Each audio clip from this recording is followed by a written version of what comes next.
Muito bem, vamos conversar com os senhores acerca daquilo que foi não só noticiado por nós e até mesmo pelas outras emissoras que falam de notícias que são boas e notícias que têm que ser encaradas com mais seriedade. E o que nos surpreende é que quando a gente pensa que as coisas não vão acontecer em determinados ambientes, de repente, não mais que de repente, a gente é pego de surpresa por notícias que nos preocupam acima de tudo. Mas não somente a nós que fazemos imprensa, mas preocupa a sociedade como um todo e as autoridades.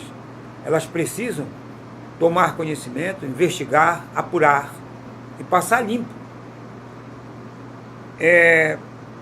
Hoje, trago um assunto que é delicado. É o assédio entre jogadores de futebol. Jogadores que querem trilhar o caminho da profissão, ser profissional do futebol.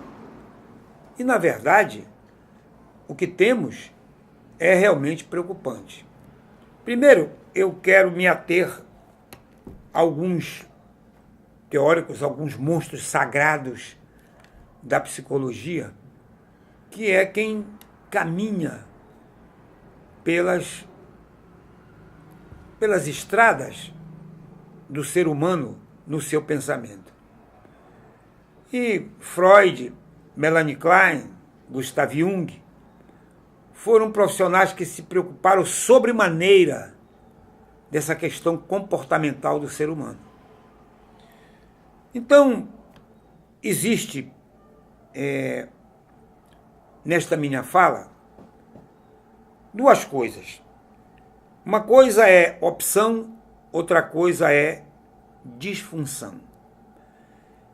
Na opção, por exemplo, eu vou dar um exemplo universitário, eu tenho matérias obrigatórias e tenho matérias opcionais. As obrigatórias, eu não posso fugir. Eu tenho que cursar. Eu sou obrigado a cursar. Porém, as opcionais, se me for dada 4, eu escolho uma ou duas, ou nenhuma. E a disfunção, que é o campo que eu acabei de citar, os 3 teóricos, os 3 grandes nomes do mundo psíquico, dizem o seguinte: disfunção, ela é um desequilíbrio comportamental psíquico do homem. Ou, em alguns momentos até menores,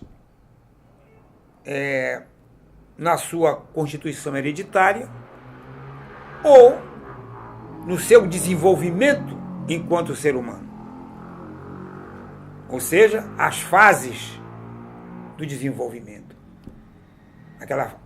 A fase de criança, a fase de adolescente, a fase de adultez, quando o ser humano torna-se um ser humano adulto. A pergunta é: por que essas disfunções passam e chegam até a fase adulta? Bom, os 3 dizem que a disfunção, ela é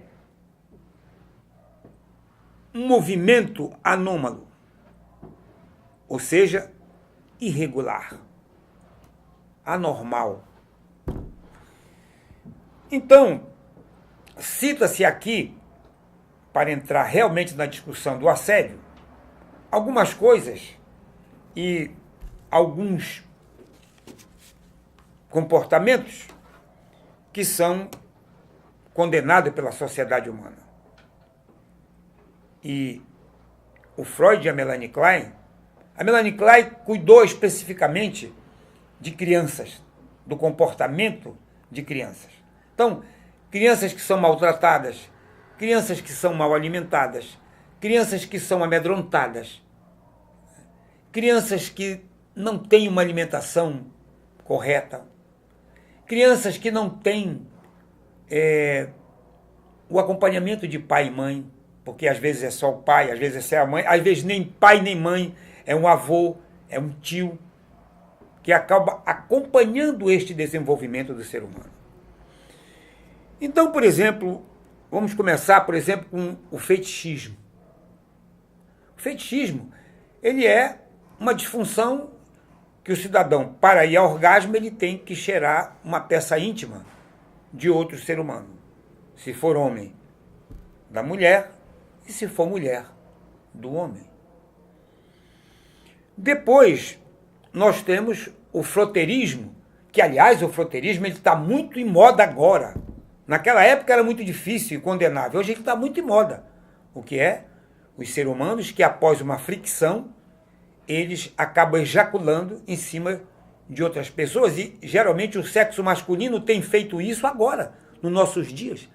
Em ônibus, em lugares apertados, em trem, em estações onde tem muito movimento, muito apertamento de gente, carnaval, né, que está acontecendo agora. Então, é outra disfunção.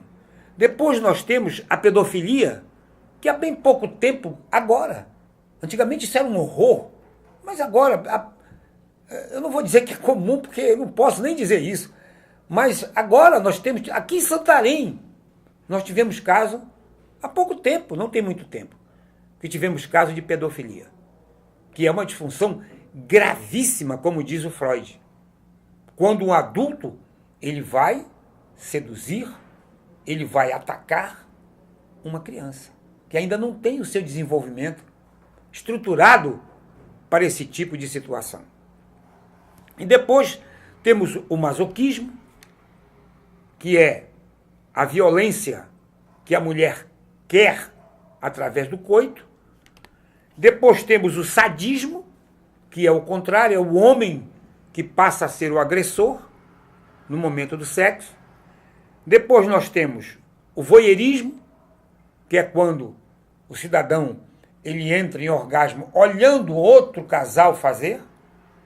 E, finalmente, a zoofilia, que é o coito com animais, o ser humano com animais. Então isso, gente, é disfunção.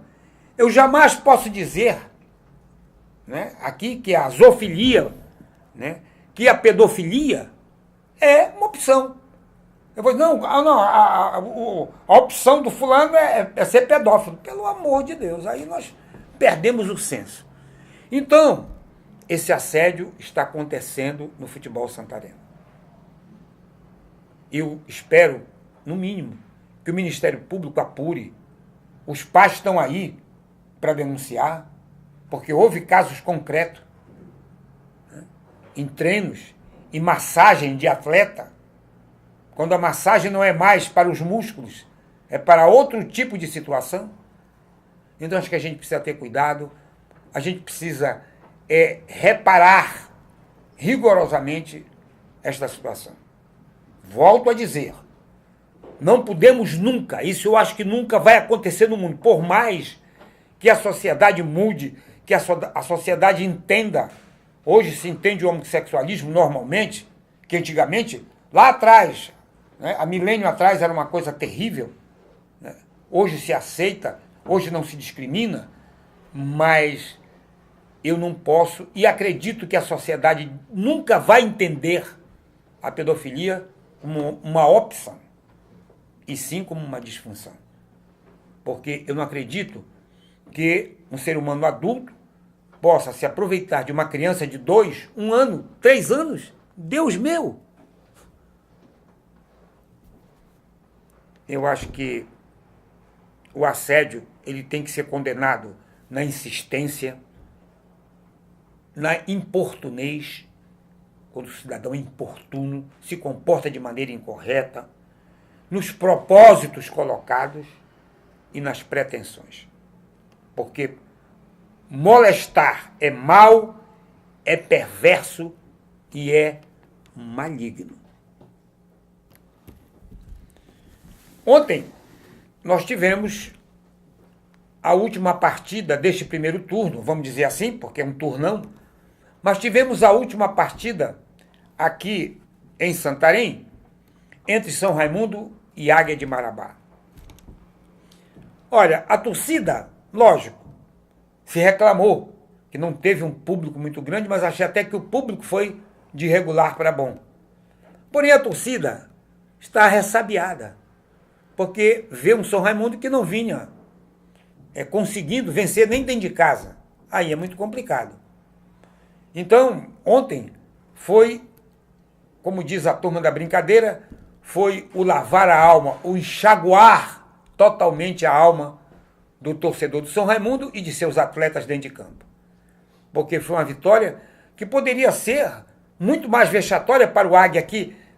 Talvez esse placar de 4-0 de ontem no Colosso Tapajós em favor do São Raimundo tenha sido talvez a maior goleada entre as duas equipes e a histórica. E digo mais, se o São Raimundo aproveita as chances que houve no primeiro tempo, teria feito uns 6 ou 7 gols na equipe do Águia. Mas jogou, melhorou muito a sua forma de se qualificar em campo, pelo menos deu para perceber um 4-4-2, até que enfim, melhorou muito a sua vontade em campo de vencer, né, a sua raça brigando pela posse da bola. Isso me agradou bastante. E tomara, queremos o quê? O São Raimundo, ele tá com tanta sorte que é a segunda vez que acontece. Cuidado, 1 é pouco, 2 é muito e 3 é demais, né? A primeira vez o São Raimundo perdeu, né? Perdeu para o Bragança e perdeu para o Paysandu, fora de casa, que aliás esses dois vão jogar aqui agora, na segunda fase. Então, olha a coincidência, todos os seus concorrentes perderam. Então ficou tudo na mesma, ele continuou em segundo lugar. Só que depois, o empate que houve aqui em casa contra o Independente, os outros ganharam, aí igualou, ficou todo mundo com 4, pelo menos aqueles que estão disputando, né? E aí, não é que agora, ontem, na rodada toda, todos os concorrentes perderam ou empataram, meu amigo, e o São Raimundo venceu. Então o São Raimundo voltou ao segundo lugar com 7 pontos. Primeiro o Remo com 9 e segundo a equipe do São Raimundo, que está com 7 pontos. Então, menos mal, se voltar a manter vitórias, né, em casa e empate fora, tentando buscar um empate ou quem sabe até uma vitória, que já joga agora esse final de semana, eu acho que é Carnaval, mas depois vai enfrentar o Cametá lá no Parque do Bacurau. Então a expectativa é que o São Raimundo melhore muito. Os gols, belos gols, inclusive o terceiro gol feito pelo Wender foi um espetáculo. Aliás, que ontem foi dia de gols bonito em todo o Brasil. O Arrascaeta do Grêmio fez um gol que, aí a turma diz assim, ele vai morrer e não faz outro daquele jeito, porque o cara cruzou a bola, ele pegou num sem pulo no ar.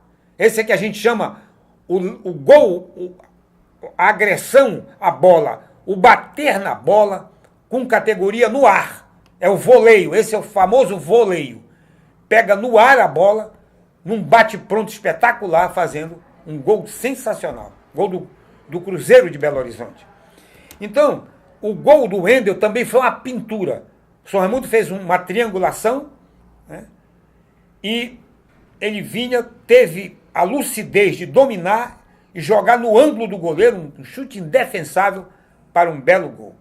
E aqui eu quero fazer uma reparação. É sempre bom que a gente faça a reparação, porque diz assim, que eu sou um comentarista que gosto muito de criticar, de estar em cima. Sim, porque a finalidade é essa, mostrar erro. Porque quando a gente só elogia, parece que está tudo bem. E são nas derrotas, são nas coisas que a gente tropeça, é que é preciso que alguém alerte para que a gente possa mudar. Mas eu quero fazer uma reparação também para o lado bom. Porque esta língua, né, que faz críticas, ela também sabe elogiar. Eu quero elogiar o jogador Luiz Carlos, que talvez seja o jogador que o São Raimundo contratou de maior crítica, porque veio com um nome muito grande. Mas olha, a crítica, ela continua ao físico. O Luiz Carlos, ele está pesado. Ele é um jogador que tem pouca mobilidade. Ele não aguenta jogar 90 minutos, isso é sabido. Mas ele jogando vou dizer assim, enquanto ele esteve inteiro em campo, em todas as partidas, ele foi muito útil. Ele fez 2 gols em jogos anteriores. Ele deu passes precisos para gol em jogos anteriores. E ontem ele entrou já no segundo tempo. Mas ele deu um passe dentro da área, de peito. A bola foi jogada e ele girou no ar e fez o passe de peito para que saísse um dos gols do São Raimundo. Salvo engano, o segundo gol. Uma pintura de jogar. Que ele é um craque, é o cara que a gente vê que sabe jogar bola.